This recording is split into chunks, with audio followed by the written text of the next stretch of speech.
Chris Charlton for KaijuPod.com, and welcome to This Month in Gaming History. And as time marches on to February 1995, we see a busier release slate than last month, but a little bit less news, as Consumer Electronics Show was some ways behind us at this point.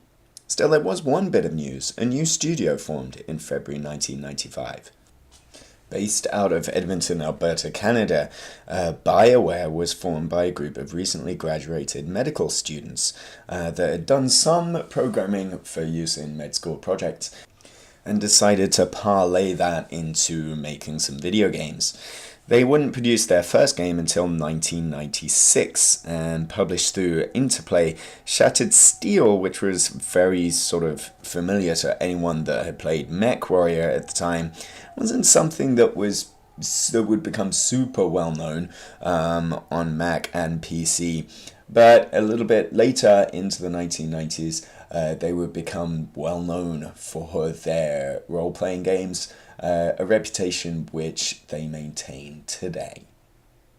So new releases then, and another slow month for the new consoles over in Japan. The Sega Saturn saw a turn-based role-playing game in the form of Gotha, and another FMV-style affair ported over from PC, Rampo, while PlayStation saw, again, nothing much, although there would be a couple of key titles in March. Over on the 32X, there was Metalhead, a mech-blasting, low-poly affair that was at least fairly pretty and kind of pushed what the 32X was capable of. But actually, the better titles this month were on the Mega Drive. First of all, from Treasure, we had Alien Soldier, which not only had the best title screen perhaps on the Mega Drive for 68,000 users custom. This was a damn good game in and of itself, although its ridiculous hardness and insane difficulty perhaps was key in this game, not making it to America, although it did get released in Europe in limited numbers. Both the Japanese version and the European version of the game didn't exactly light the world on fire when it came to sales, and both of those versions are fairly rare when you look for the Mega Drive cards. But in Japan, Alien Soldier was re-released as part of a treasure box on the PS2 later on, which was how I came across it anyway. This is a side-scrolling shooter that took kind of Gunstar Heroes' idea of having multiple weapons. You had 3 different weapons to play with, and also an assortment of different dashes and counters. It was kind of similar to playing kind of a 2D equivalent of a modern Platinum game in terms of how demanding it was to sort of counter attacks and respond with fire of your own. Just immensely difficult. I could barely get past the first stage, but something that was very impressive and showed off Treasure's extreme affinity with the Mega Drive. More accessible was Ristar, whose bright colors and chirpy music and just general art style would be familiar with Sonic fans. And indeed, this was developed by Sonic Team, headed up by directors Akira Nishino and Takeshi Nimura. This actually would have been Sonic in many a way. There were kind of discussions going on when Sonic the Hedgehog was in development on being conceived, and if you listen to Yuji Naka, the initial idea was that Sonic would have been a rabbit with extendable ears that could grab onto platforms, and gradually the game got faster and faster thanks to blast processing. And that rabbit would evolve into a hedgehog and Sonic the Hedgehog. But the idea of kind of extending and grabbing and swinging was something that hung on the minds of people within Sonic Team, and Ristar was born. A star with extendable wrists, I guess. You could extend your arms to swing across from platform to platform and swing across tree branches and whatnot in a way that once you get into a flow of doing it, is quite satisfying. It's quite nice to ping across from pole to pole, and the parts of the game where you have to rotate yourself around a handle before flinging yourself up into the air were quite fun. It was something I never got the hang of at the end of each stage, where you could get a bonus, a bonus score for flinging yourself as high as possible and exiting the screen as high up as you possibly can. I could never get the hang of that part in particular, but generally this benefited, I think, from the slower pace than Sonic the Hedgehog, to create a platforming experience that was slightly better in my book, although occasionally jumping up and grabbing things was kind of awkward from a timing perspective. But Ristar came to the Mega Drive and indeed the Game Gear fairly late to be remembered by most, but this was actually a pretty decent late platform outing for the Mega Drive. Another Sega system that was getting some late in the day support, the Mega CD, or Sega CD, depending on where you're from, got Eternal Champions 2 this month, an expansion to the Mega Drive fighting game that wasn't particularly well remembered today, but that had a little bit of popularity at the time thanks to the popularity of the genre. Eternal Champions 2 added in some FMV fatality moves for giggles, but another game that's not particularly well remembered today.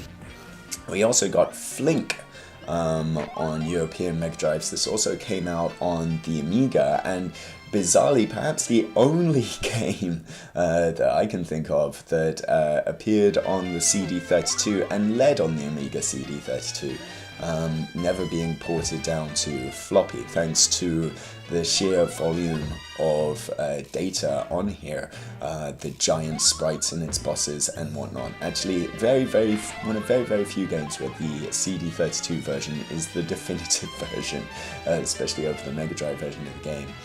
This was a side project by some members of Psygnosis, and visually spectacular 2D platformer.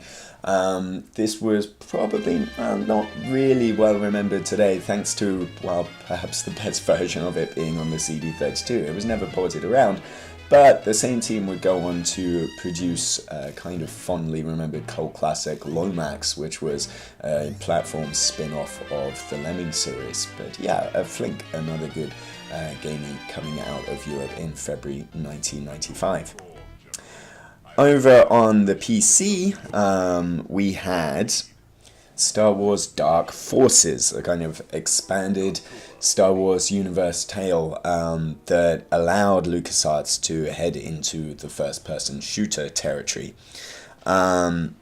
It followed a mercenary that was working for the Rebel Alliance that discovered a Dark Forces project. Rather than strictly taking the template from something like Doom, however, this had the still relatively new concept of proper 3D spaces that allowed you to look up and down and engage in simple environmental platforming puzzles, which would sort of be an idea that would be expanded throughout 1995 with things like Duke Nukem 3D and the like.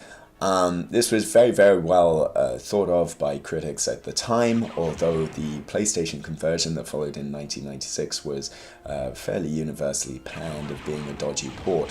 But yeah, certainly a very good first-person offering on PC at the time, and indeed sort of games that were at this stage in the game being labeled Doom clones because the first-person shooter hadn't really been coined as a term at this point.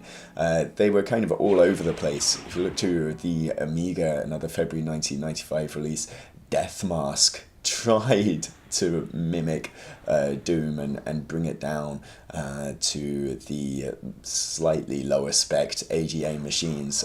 This was pretty appalling, despite its novel idea of two-player split-screen co-op. It was all sorts of awkward, and its grid-based architecture made it well-nigh impossible to have satisfying aiming. There was a lot of, I can see my guy, but I can't shoot him, or I can't see my guy, but I can shoot him. It was not good. But our last release for the Amiga this month was very good. It's just such a shame that nobody played it. Base Jumpers, published by Rasputin and developed by brothers Aaron and Adam Fothergill. This was an amazing 4-player local combative experience. It started out as a vertical scrolling, force scrolling platformer where you had to race to the top of buildings in Donkey Kong come Rick Dangerous kind of style, and then all of you together jumping off the building at the end and pulling your ripcord to deploy your parachute at the right time. A ludicrously hilarious kind of experience. It was great fun to kind of outpace each other on the platform sections that were pleasingly fair. It would always be there would be a system where the person at the back of the line, if the screen sort of outscrolled them, they would reappear at the top of the screen and only incur a penalty of points, kind of making this a casual experience that people who didn't normally play games would enjoy. And then actually jumping off the building was just immense fun as you try to jostle and bump each other into different parts of the level furniture, which would just eviscerate them, and chunks of flesh raining down from the screen was a grisly but awesome sight. And then of course you had to pull your parachute at just the right time to get the maximum bonus score before impacting on the pavement. This really didn't do well thanks to the Amiga being pretty much dead at the time, and a CD32 version that followed basically only got unit sales in the 3 figures or so. But it's well worth checking out on emulation today, and easily sits alongside recent local multiplayer efforts like Towerfall and Samurai Gun. So that was February 1995 in a video nutshell. For more on video gaming's goings-on in February 1985, 1995, and 2005, check out the full This Month in Gaming History feature on kaijupop.com.